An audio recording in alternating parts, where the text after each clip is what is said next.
Hello friends, welcome to my YouTube channel AV academy. दोस्तों, मैं हूं श्वेता और आप सभी का स्वागत है मेरे यूट्यूब चैनल एवी एकेडमी के साथ। दोस्तों, आज का क्लास हमारा ज्योग्राफी का होगा और ज्योग्राफी के अंतर्गत आज हम लोग इंडियन ज्योग्राफी को पढ़ेंगे। इंडियन ज्योग्राफी में आज हम लोग प्राकृतिक वनस्पतियाँ यानी कि नेचुरल वेजिटेशन को पढ़ेंगे।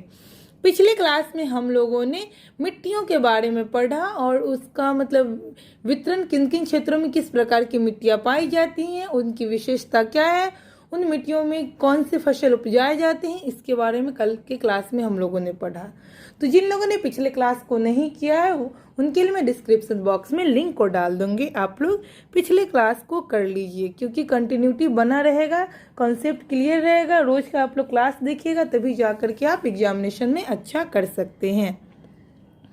विभिन्न प्रकार, चलिए आज की क्लास को शुरू करते हैं। प्राकृतिक वनस्पतियों में हम लोग देखेंगे विभिन्न प्रकार के वन समूहों का वनावरण को जानते हैं और प्रतिशत यानी कि कितने प्रतिशत भागों में पाए जाते हैं इसके बारे में जानेंगे। तो उष्णकटिबंधीय आर्द्र सदाबहार वन जिसका प्रतिशत है 2.92%, उष्णकटिबंधीय अर्ध सदाबहार वन जिसका परसेंटेज है 13.79%, उष्णकटिबंधीय नम पर्णपाती वन जिसका परसेंटेज है 19.73%, तटीय एवं दलदली वन जिसका परसेंटेज है 0.69%, उष्णकटिबंधीय शुष्क पर्णपाती वन जिसका परसेंटेज है 14.87%, उष्णकटिबंधीय कांटेदार वन परसेंटेज है 2.25%, वही उष्णकटिबंधीय शुष्क सदाबहार वन जिसका परसेंटेज 0.13%, उपोष्णकटिबंधीय चौड़ी पत्ती युक्त पर्वतीय वन जिसका परसेंटेज 2.69%, उपोष्ण कटिबंधीय कोनधारी वन जिसका परसेंटेज 2.69%, उपोष्ण कटिबंधीय शुष्क सदाबहार वन उपोष्ण कटिबंधीय शुष्क सदाबहार वन जिसका परसेंटेज 0.03%, वहीं माउंटेन आर्द्र समशीतोष्ण वन जिसका परसेंटेज है 0.69%, हिमालय समशीतोष्ण वन जिसका परसेंटेज 4.12%, हिमालय शुष्क समशीतोष्ण वन जिसका परसेंटेज है 0.84%, वही हिमालय शुष्क समशीतोष्ण वन जिसका परसेंटेज पढ़ लिया हम लोग। उप अल्पाइन एवं अल्पाइन वन जिसका परसेंटेज है 2.55%। तो दोस्तों, हम लोगों ने वही विभिन्न प्रकार के वनों के समूह का वनावरण और उसका प्रतिशत को जान लिया। अब आगे देखते हैं हम लोग भारत के सर्वाधिक वृहद क्षेत्रों में किस प्रकार के वन पाए जाते हैं। तो उष्णकटिबंधीय शुष्क पर्णपाती वन, क्योंकि हम लोगों ने देखा कि सबसे अधिक कौन सा वन पाया जाता है। तो देखिए उष्णकटिबंधीय शुष्क पर्णपाती वन का जो परसेंटेज है जो सबसे ज़्यादा है यहाँ 41.87%। तो इसीलिए भारत में सर्वाधिक वृहद क्षेत्र में किस प्रकार के वन पाए जाते तो उष्णकटिबंधीय शुष्क पर्णपाती वन पाए जाते हैं। और यहाँ मैं बता दी हूँ कि किन किन क्षेत्रों में क्या कहते हैं किस प्रकार के वनों का कितना प्रतिशत है, क्योंकि क्वेश्चन पूछता है। जैसे कि यहाँ ही क्वेश्चन बन गया भारत में सर्वाधिक वृहद क्षेत्र में किस प्रकार के वन पाए जाते हैं। तो उष्णकटिबंधीय शुष्क पर्णपाती वन इसका परसेंटेज पूछ देगा। तो इसका परसेंटेज आप यहाँ देखिए 41.87%। वैसे ही पूछ सकता है कि भारत में उष्णकटिबंधीय कांटेदार वनों की परसेंटेज कितनी पाई जाती है, यानी कि कितने प्रतिशत भागों में पाया जाता है। तो 2.25% में। तो ऐसे आप लोगों को इसका परसेंटेज याद रखना होगा कि कौन कौन से प्रकार के वनों में कितना कितना प्रतिशत पाया जाता है, यानी कि कितना प्रतिशत भारत में इसका विस्तार है। इस चीज़ को याद रखना होगा आप लोगों को। चलिए आगे देखते हैं। उष्णकटिबंधीय सदाबहार वन का औसत वर्षा कितनी होती है। उष्णकटिबंधीय सदाबहार वन क्षेत्रों में वार्षिक औसत वर्षा कितना होता है। तो 200 सेंटीमीटर से अधिक वर्षा होती है। भारतीय वनस्पति सर्वेक्षण BSI के संस्थापक सर जॉर्ज किंग थे तथा इसकी स्थापना 13 फरवरी 1890 को हुई थी। भारत में सिनकोना वृक्ष कहाँ पाया जाता है। तो दार्जिलिंग में पाया जाता है। कथ्य बनाने हेतु किस वृक्ष की लकड़ी का प्रयोग किया जाता है। तो खैर का। आगे देखते हैं। सामाजिक वानिकी में प्रयुक्त बहुउद्देशीय वृक्ष का उदाहरण है खेजड़ी।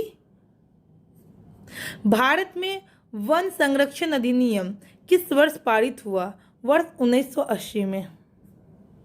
सागौन तथा शाल के वृक्ष किस प्रकार के वनों में पाए जाते? तो उष्णकटिबंधीय आर्द्र पर्णपाती वनों में। आगे देखते हैं, पश्चिमी हिमालय की शीतोष्ण पेटी में देवदार वृक्षों की बाहुल्य है। बांस की कौन सी प्रजाति छत्तीसगढ़ में सर्वाधिक पाई जाती है? तो लाठे बांस जो छत्तीसगढ़ में सबसे अधिक पाया जाता है। लंबी जड़ों और नुकीली कांटों अथवा सूलयुक्त झाड़ियों और लघु वृक्षों वाले वन सामान्यतः पाए जाते हैं राजस्थान में। संयुक्त राष्ट्र खाद्य एवं कृषि संगठन की नवीन रिपोर्ट के अनुसार वार्षिक स्तर पर वन क्षेत्रों में सबसे ज्यादा वृद्धि में भारत को विश्व का कौन सा स्थान प्राप्त है? तो 8वां।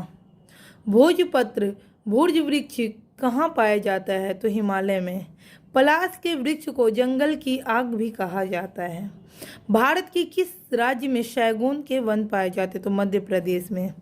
समुद्र तल से सर्वाधिक ऊंचाई पर पाया जाने वाला वृक्ष कौन सा है? तो देवदार। चिपको आंदोलन के प्रणेता कौन थे? सुंदरलाल बहुगुणा। भारतीय वन सर्वेक्षण की स्थापना कब हुई? 1 जून 1981 को। भारत में मैंग्रोव वनस्पति कितने क्षेत्रों में विस्तृत है? तो 4975 वर्ग किलोमीटर क्षेत्रों में मैंग्रोव वनस्पति जो विस्तृत है।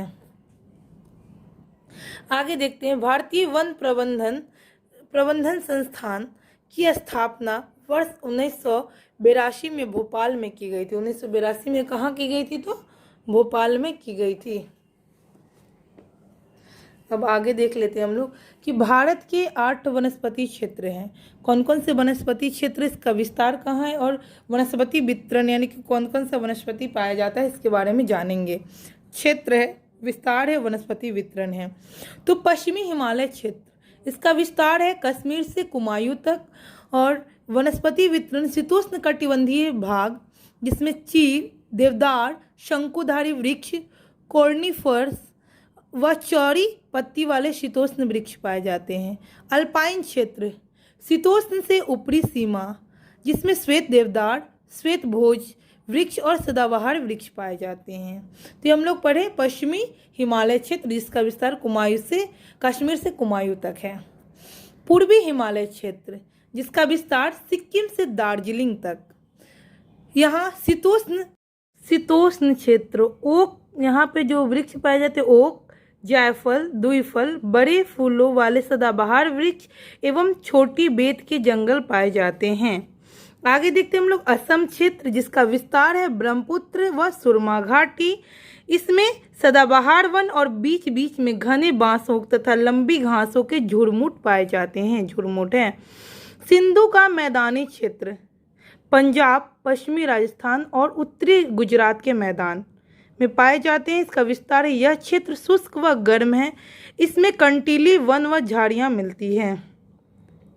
आगे देखते हैं हम लोग गंगा का मैदानी क्षेत्र जिसका विस्तार कछाड़ी मैदान है।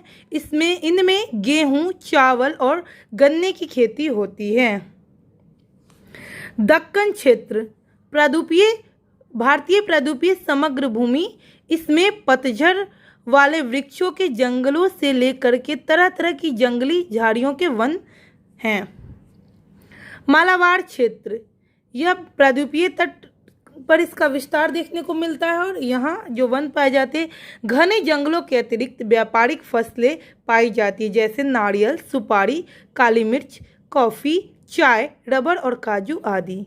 अंडमान क्षेत्र, अंडमान द्वीप, इसमें सदाबहार, अर्ध सदाबहार, कक्ष वनस्पति, समुद्र तटीय व अपलावी जंगलों की अधिकता पाई जाती है। अब आगे देखते हैं हम लोग कि भारत के प्रमुख वानिकी शोध संस्थान कौन कौन सा है और इसकी स्थापना कब हुई, क्षेत्र कौन सा है और कौन से राज्य में है, इसको जानते हैं हम लोग। तो पहला देखते हैं हम लोग फॉरेस्ट रिसर्च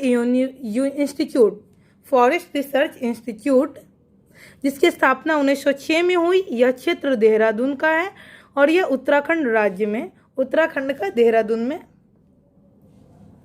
स्थित है यह फॉरेस्ट रिसर्च इंस्टीट्यूट, जिसकी स्थापना 1906 में हुई है।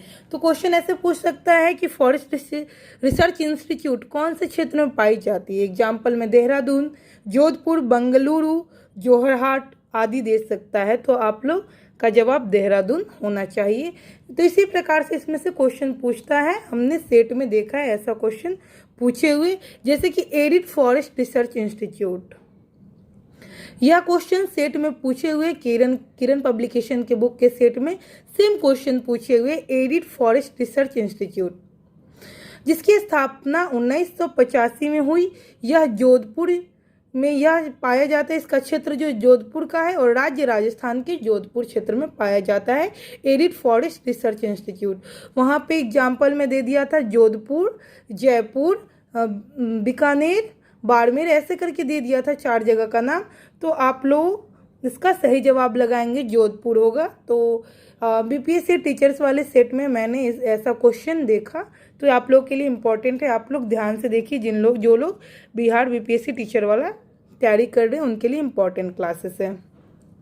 Institute of wood science and technology, स्थापना 1938 बंगलुरु में, राज्य Karnataka. Rain forest research institute 1988 Jorhat Assam में। Institute of forest genetics and tree breeding 1988 में, कोयम्बटूर तमिलनाडु में।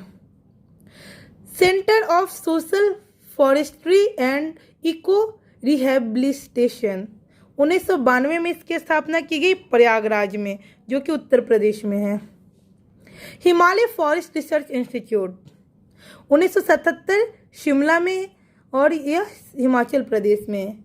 Advance centre for biotechnology and mangrove forest 1997 इसका क्षेत्र है हैदराबाद में स्थापित है, जो कि यह तेलंगाना में है। ट्रॉपिकल फॉरेस्ट रिसर्च इंस्टीट्यूट 1988 में स्थापना हुआ, जबलपुर मध्य प्रदेश में। Institute of forestry research and human resource development 1995 में, छिंदवाड़ा मध्य प्रदेश में। इंस्टीट्यूट ऑफ फॉरेस्ट प्रोडक्टिविटी 1993 में स्थापना हुआ, रांची झारखंड में।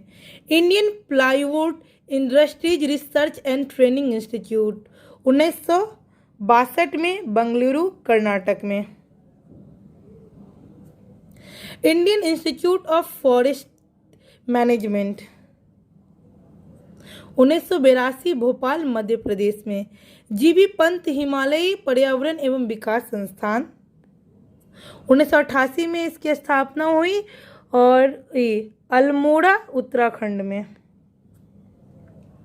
उष्णकटिबंधीय वनस्पति उद्यान एवं अनुसंधान संस्था 1979 में, तिरुवनंतपुरम केरल में। वृक्षों को बचाने के लिए चिपको आंदोलन की शुरुआत उत्तराखंड के टिहरी गढ़वाल जनपद से की गई थी। कहाँ से की गई थी? तो गढ़वाल जनपद से, उत्तराखंड के गढ़वाल जनपद से इसकी शुरुआत की गई थी चिपको आंदोलन की। इसके प्रणेता कौन थे? तो सुंदरलाल बहुगुणा चिपको आंदोलन के प्रणेता थे।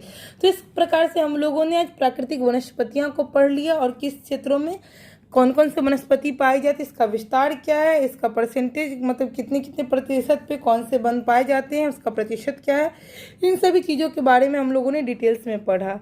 तो जिन लोगों ने पिछले क्लास को नहीं किया वो लोग पिछले क्लास को कीजिए, और इस क्लास से रिलेटेड कोई भी समस्या आप लोगों को लग रही हो तो कमेंट सेक्शन में कमेंट करके बता सकते हैं कि मुझे यहाँ समस्या है, मैं आपके समस्या को दूर करने की कोशिश करूँगी। तो दोस्तों मैं उम्मीद करती हूँ कि आपको मेरा क्लास पसंद आया होगा। रोजाना क्लास इसी तरह आप लोग करते रहिए और वीडियो को शेयर कीजिए। अभी तक अगर आपने हमारे यूट्यूब चैनल एवी एकेडमी को सब्सक्राइब नहीं किया है तो सब्सक्राइब कर ले एंड बेल आइकन को दबा दे, ताकि लेटेस्ट अपडेट आपको मिलता रहे, और साथ साथ इस वीडियो को शेयर भी करें ताकि और लोगों को भी इसका बेनिफिट मिल सके। Thanks for watching my video.